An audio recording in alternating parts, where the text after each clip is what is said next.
Eto na, binalikan ng Alliance of Concerned Teacher o ACT at kanilang matinding kinokondina ang naging pahayag daw po ni Jose Castro, Malacanang press officer, tungkol sa di umano'y paninisi niya sa mga guro tungkol sa mga school violence o karahasan ng mga insidente ng shooting. Ang pinakahuli nga ay nangyari sa may Zamboanga kung saan may namatay at meron pong namaril na estudyante na gamit ang baril ng kanyang pamilya na dating or opisyal or pulis ng customs.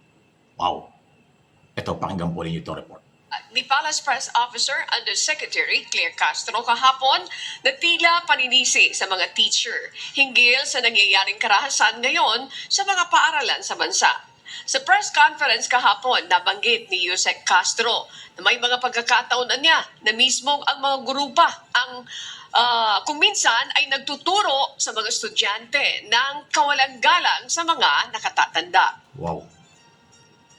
Dapat na ang mga kabataan natin ay naggagabayan, hindi lamang ng kanilang mga magulang, kung hindi sa kanila mismong paaralan.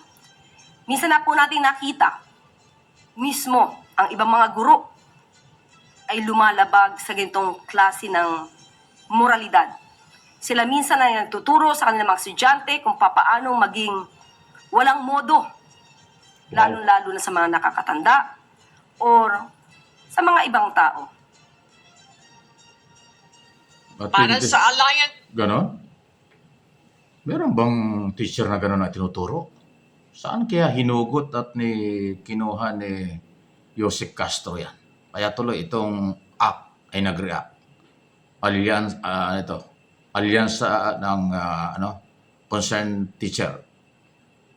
Yan o. Concerned Teachers o ACT, Alliance nakakainsulto of ang Concerned ganito Teacher. pahayag ng tila pagpapasa ng sisi sa mga guro sa mga nangyayaring karahasan na kinasasangkutan ng mga estudyante. Giit na mga ito, kapwa-biktima rin ang mga guro sa mga karahasan kung saan sa loob ng maraming dekada ay marami na silang hirap na naranasan, kabilang na tambak na trabaho at kawalan ng sapat na suporta mula sa gobyerno. Naku, ayan, nagkasisihan na. Naloko na. Bakit naman nagsalita si Claire Castro ng ganyan? Yan ba'y boses ng Pangulo? Yan ba'y tinig ng Pangulo? O personal na kaalaman galing kay Jose Castro? Parang sumusobra yata itong Malacanang opisyal na ito. Kung ang sinisi mo ay pulis o barangay dahil kulang ang peace and order dun sa area kung saan nagkakagaroon ng gulo at nakapagdadala ng illegal na baril ang mga kabataan, mas katanggap-tanggap. Pero teacher, trabaho ba ng teacher na magbigay ng seguridad sa mga bata? Sa loob at labas ng compound? Hindi. Kaya nga meron tayong Peace and Order Council. Ang chairman dyan, mayor. Member ang kapulisan at barangay. Doon yun ang dapat sisihin. Local government. Baka may pagkukulang. Local police. Huwag naman teacher. Grabe naman. Tumatandang dalaga na nga, tumatandang binata ang ating mga teachers dahil sa ubos ang panahon sa pagtuturo. Wala nang panahon para sa kanilang pagmamahal at kanilang sarili. Sisisihin pa sa ganito. Tapos sasabihin, yun daw mga teacher, ang minsan ay siya pa nagtuturo ng masamang asal. Naku, napaka-negative naman yan. Parang gusto yata ni Jose Castro, maraming kaaway. Ano ba itong nangyayari ito sa aling ito? Ha? Anong nangyayari sa Jose Castro? Bakit ang padami ang inaaway mo? Para lang maisalba mo si Pangulong Marcos at ang gobyernong ito, pati yung iba, inaaway mo na. Sisihin mo yung pulis. Bakit walang pulis dyan sa mga compound ng eskwelahan? O sa labas ng compound? Bakit wala nagpapatrolya ng mga pulis dyan? Para masita yung mga nagdadala ng illegal. Hindi teacher ang magsisita ng anuman dala-dala ng mga estudyante. Wala na nga silang oras para sa sarili, para sa paghahanda dahil sa paghahanda ng kanilang ituturo, sinisisi pa. Kung merong ganyan teacher na nagtuturo ng mali, di pa kanalan mo, Joseph. At madisiplina yan ng Department of Education. Unang-una, ang mga insidente ng karahasan ay sa pribadong sektor naman. Ha? Yung sa Zamboanga, Ateneo yun, private sector yun. Bakit pati yung Alliance of Concerned Teachers o ang mga teachers nadamay? Kaya yung ACT, nagre-react ng ganyan. Palagay ko mukhang mayroong nawawala sa hulog. Baka nasobrahan sa publicity. Baka dala na ng kasikatan. Aba, ang kasikatan, ayan ang naglalaglag sa sarili.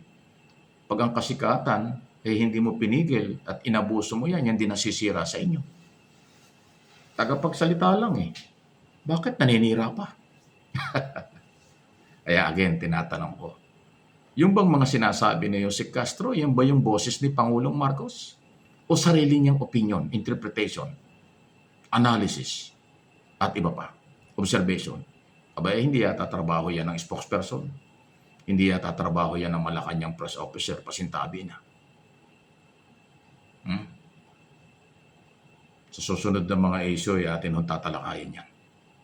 Medyo iba na ho yung aking nakikita at nararamdaman yan. Ano po ang inyong masasabi? Samantala, balikan natin ang karahasan sa eskwelahan. Sana ho, ito maraming dapat na yung mga magulang, lalo na ho yung mga pulis or mga law enforcement agency o sino mga magulang na meron kayong armas o baril sa inyong mga bahay, dapat ingatan po ninyo yan. Di ba sa ating pagkuha ng LTAP, ng lisensya, PTC, may mga regulasyon. Hindi yan dapat dinidisplay, hindi yan dapat na kung saan lang ilalagay, lalo na sa loob ng bahay kasi baka mapakaalaman ng inyong anak. Katulad nangyari sa Zamboanga. Ayun daw hong baril ay pag-aari ng Customs Police. Bakit nakuha at nadala sa eskwelahan ng bata? Dalawa pa yung baril. Isang handgun, isang high power, long firearms. Dalawang baril. Bakit malayo yan sa pulis, Customs Police? At kung nasa loob ng bahay, bakit nakalagay yan kung saan lang na kayang abutin at kayang pakialaman ng bata? Malaking pagkulang. Yung police na yun, yung Customs Police na yun, dapat sibakin yun. Dapat kasuhan yun. Kapabayaan. Kung meron siyang PTC o lisensya, dapat meron yun. I-revoke yun. Kasi kakulangan ng proteksyon. Maging aral ito sa lahat ng may-ari ng baril. Kaya nga ho tayo kumukuha ng mga lisensya ng LTAP, ng PTC, di ba? Para maging legal ang paghawak natin ng baril. At nakapaloob doon ang pagdidisiplina, pag-iingat, proteksyon para hindi makadisgrasya ang armas. Kung ilalagay mo lang sa cabinet niya na abot kayang pakialaman ng mga anak mo, ilalagay mo lang sa isang lugar niya na pwedeng laruan ng mga bata, makakadisgrasya talaga yan. So, tapos ngayon nangyari. Marahas, may mga namatay. Ngayon, nakakasisihan pa, pati teacher, sinisisi. Kalokohan naman yan. Hindi kayang gampanan ng teacher at ng school superintendent bantayan sa loob ng 12 oras, araw-araw, ang maraming mga estudyante sa pribado at pampubliko. Law enforcement ang dapat nagbabantay yan. Police visibility, barangay tanod, barangay chairman, local official, lahat yan At yun nga maaaring kakulangan at kapabayaan ng mga may-ari ng armas, dapat po ay baguhin at panagutin din sila. Yan po yung aking sariling observation at opinion. Please like and share, subscribe and follow. Delikado ito nangyayari. Nagsisisihan na. Nagbabanatan pa.